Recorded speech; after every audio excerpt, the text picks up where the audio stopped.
Vy si platíte sám telefón? Bohužiaľ áno. Dúfam, že dneska sa to zmení.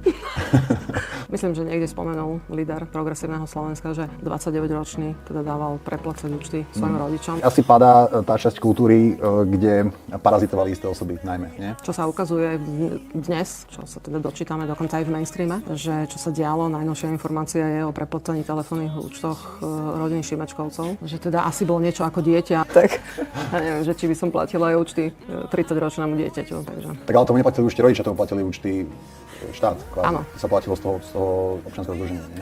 No veď v podstate asi všetko, veď sa nábytok sa platil. Toto občianske združenie Fórum teda bralo granty z rôznych asi ministerstiev, ale aj z kultúry. Ale mali duplicitné až triplicitné. Hej, a z toho platili Šimečkový telefón. Napríklad. Okay. Uvidíme, že čo ďalej. Tak ono to tak postupne sa nejako otvára, že? Tak mňa chceli odvolávať, ešte som ani v podstate nebola poriadne na tom úrade a už spisovali petíciu. Možno preto, aby sme na takéto niečo neprišli. Neviem, na to potrebujete čas. Že už vás brali ako hrozbu, jak ste vlastne nastupovali? Áno, tak tam bol taký psychologický tlak a šeror, by som mohla povedať.